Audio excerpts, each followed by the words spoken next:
اپنے اس لیکچر میں ہم ماضی کے ایک اور ٹینس پر بات کریں گے جو ہے ماضی التزامی۔ اس کے اندر کیا ہوتا ہے؟ اس کے اندر گزشتہ زمانے میں ہم نے کوئی ایسا کام انجام دیا ہو جس کے اوپر ہمیں شک ہے، تو ہمیں جملہ بنانا ہے، تو ہم کس میں بنائیں گے؟ ماضی التزامی میں۔ اسی طریقے سے کوئی ایسی بات ہے جو آپ کو پچھتاوے کی طرف لے کے جاتی ہے، جس میں آپ لے کر آنا چاہتے ہیں اے کاش، یعنی اے کاش میں نے اپنی جوانی میں یہ کام نہ کیے ہوتے، یا اے کاش میں نے اپنی جوانی میں یہ کام کیے ہوتے۔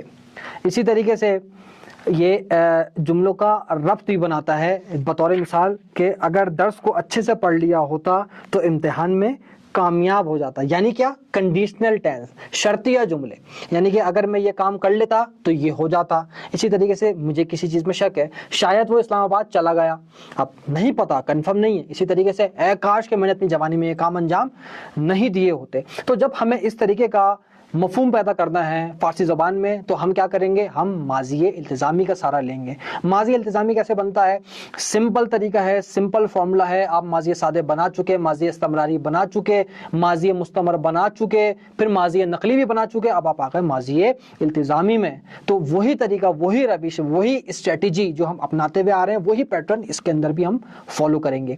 مصدر لیا، مصدر میں سے علامت مصدر کو آپ نے ہٹا دیا، آپ کے پاس بچ گیا ایک بنیادی فعل، جو کون سا ہے؟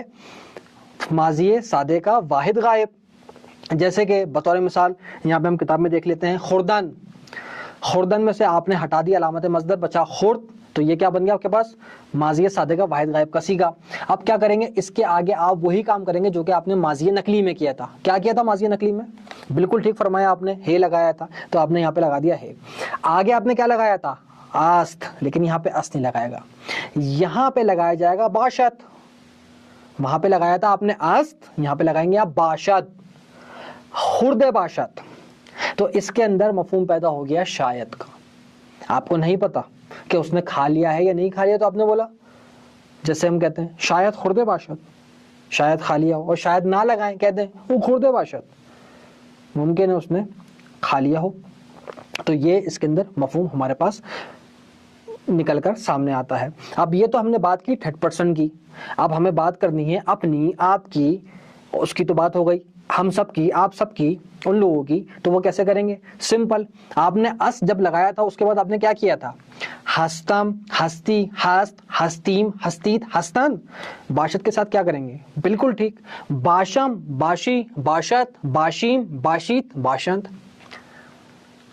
خرد باشد اس کو ہٹا دیں، من سے شروع کرتے ہیں۔ خرد باشم، خرد باشی، خرد باشد، خرد باشیم، خرد باشید، خرد باشند۔ صرف و صرف خرد، خرد، خرد، خرد، خرد، اور پھر آگے باشم، باشی، باشد، باشیم، باشید، باشند۔ بالکل اسی طریقے سے اگر میں باشد کو ہٹا کے صرف اس لگا دوں، بطور پریکٹس، بطور مشق، بطور تمرین اور بطور مرور، خرد ہستم، خرد ہستی، خرد ہست، خرد ہستیم، خرد ہستیت، خرد ہستن، تو آٹومیٹکلی ہمارے پاس ماضی نقلی بن گیا، یعنی کہ وہ کام جو کہ گزشتہ زمانے میں عنقریب انجام دیا گیا ہے، اور اس کے اندر ہے کا مفہوم ہے۔ یعنی میں جب کہہ رہا ہوں کہ من خرد ہستم، یعنی کہ من خرد عام، اس کو کیسے کہتے ہیں؟ من خرد عام، تو خرد ای، او خرد اس، ما خرد ایم، شما خرد ایت، آنا خرد اند، کیونکہ ہم نے اس کو جو ہستم، ہستی، ہست، ہستیم، ہستیت، ہستند ہے، اس کو مخفف کے ساتھ ادا کرنا ہے ماضی نقلی میں۔ تو بس یہ میں نے ماضی نقلی اس لیکچر میں اس وجہ سے دوبارہ سے آپ کو بتایا کہ آپ کو صرف و صرف سمپل طریقہ سمجھ آ جائے کہ آپ نے کرنا کیا ہے۔ صرف آپ نے خردے خردے خردے لیا، اور آگے آپ نے ہستم ہستی ہست یا باشم باشی باشد، جیسی آپ باشم باشی باشد کر دیں گے تو یہ آٹومیٹکلی ماضی التزامی بن جائے گا۔ اور اگر آپ ہست، ہستیم، ہستن یہ لے کر آ رہے ہیں تو یہ آپ کے پاس ماضی نقلی کی علامت ہے، اور دونوں میں آپ فرق اچھے طریقے سے سمجھ چکے ہیں۔ آئیے کتاب میں دیکھتے ہیں کہ ہم نے ماضی التزامی کی بحث میں کون سی مثالیں دی ہیں۔ برگشت باشم، اب یہ دیکھیے برگشت باشم کیسے بنا۔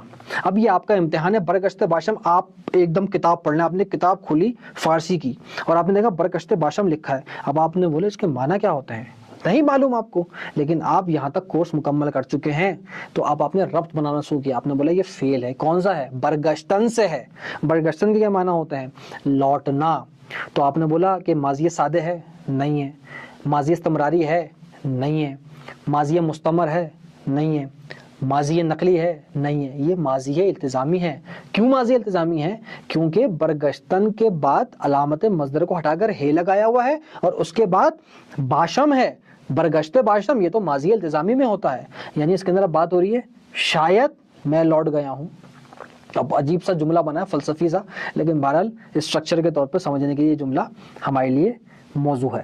برگشت باشم، شاید میں لوٹ گیا ہوں۔ برگشت باشی، شاید تم لوٹ گئی ہو یا لوٹ گئے ہو۔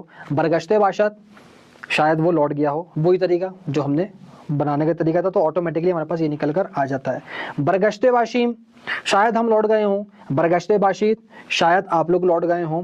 برگشت باشن، شاید وہ لوگ لوٹ گئے ہوں۔ اب مصدر لیتے ہیں خوردن، کھانا، اور اس سے ہم بناتے ہیں اس کا منفی۔ کیا کریں گے منفی بنانے کے لیے؟ آپ نے خوردن لیا، اس کو خرد کیا، اس کے آگے ہے لگایا، اور پھر آپ نے لگا دیا باشم، خورد باشم، شاید میں نے کھا لیا ہو۔ اب اس سے پہلے آپ لگا دیں گے نون، نا خورد باشم، یعنی کہ شاید میں نے نہیں کھایا ہو۔ نا خورد باشم، بعض اوقات ہوتا ہے آپ کو دوائی ڈاکٹر نے دی ہے اور پھر آپ سے بولے دوائی کھا لی، کنفرم نہیں ہے، بھول گئے یا دوپہر کے کھائی نہیں کھائی، نا خورد باشم، شاید خورد باشم یا نا خورد باشم۔ اب یہاں پر یہ اس طریقے سے آپ نے مفہوم پیدا کیا، شاید میں نے نہیں کھایا ہو۔ نا خورد باشی، شاید تم نے نہیں کھائی ہو۔ آگے نا خورد باشد، اب دیکھیں آپ من تو معشومانہ نہیں لگا رہے، آگے کے ہی جو جملے بنا رہے ہیں اسی کی مدد سے ہمیں معلوم ہے کہ یہاں پہ ہم کس کی بات کر رہے ہیں۔ خورد باشم، نا خورد باشم، خورد باشی، نا خورد باشی، خورد باشد، نا خورد باشد، خورد باشیم، نا خورد باشیم، خورد باشید، نا خورد باشید، خورد باشن، نا خورد باشن۔ صرف اور صرف آپ نے نون کا اضافہ کیا تو یہ آٹومیٹکلی مثبت سے جملہ آپ کے پاس منفی بن گیا۔ نا خورد باشید، شاید آپ نے نہیں کھایا ہو۔ نا خورد باشن، شاید انہوں نے نہیں کھایا ہو۔ اب وہی طریقہ کار جو کہ آپ دیکھ رہے ہیں کہ جیسے ہی ایک ٹیسٹ مکمل ہوتا ہے تو میں بطور مثال 5 سے 6 مصادر آپ کی خدمت میں عرض کرتا ہوں پریکٹس کرنے کے لیے، تو آپ ان سے بھی پریکٹس کریں اسپیسیفکلی پرٹیکولرلی، اور اس کے علاوہ جو 100 مصدر آپ کے پاس آ چکے ہیں اسے تو آپ کرتے ہی رہیں۔ شنیدن، سننا، فرستادن، بھیجنا، فہمیدن، سمجھنا، یادداشت کردن، لکھنا، نوٹ کرنا، لکھنا، فرا گرفتن، سیکھنا، سمجھنا کے معنی میں ہوتا ہے۔ اب شنیدن کو آپ بطور مثال لے لیں، کیا کریں گے؟ شنید باشم، میں نے شاید سنا ہو، یہ بہت ہوتا ہے نا، تمہیں میں نے کہا تھا تم نے یہ کام نہیں کیا۔ اب شاید شنید باشم، یعنی کہ کوئی کہہ رہا مجھے پتہ نہیں چلا آپ نے کہا ہے، تو کہہ رہا شاید آپ نے، مطلب شاید میں نے سنا ہو۔ شنید باشم، شنید باشی، شنید باشد، شنید باشیم، شنید باشید، شنید باشن، نا شنید باشم، نا شنید باشی، نا شنید باشد، نا شنید باشیم، نا شنید باشید، نا شنید باشن۔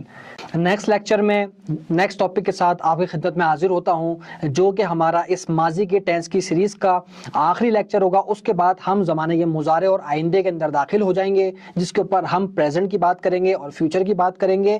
اگر ہم ریکال کریں کہ اب تک ہم نے ماضی میں کتنے ٹینسز کو پڑھا، تو سب سے پہلے ماضی سادے، پھر ہے ماضی استمراری، اور پھر ہے ماضی مستمر، ماضی نقلی، ماضی التزامی۔ تو ہم یہ 5 پڑھ چکے ہیں، ایک اور رہ گیا ہے جس کو ہم اپنے نیکسٹ لیکچر میں پڑھیں گے، اور اس کے بعد پھر ہم اپنی اگلی بحث میں داخل ہو جائیں گے۔ کوئی بھی سوال ہو ضرور پوچھیے، انشاءاللہ نیکسٹ لیکچر میں نیکسٹ ٹاپک کے ساتھ آپ کی خدمت میں حاضر ہوتا ہوں۔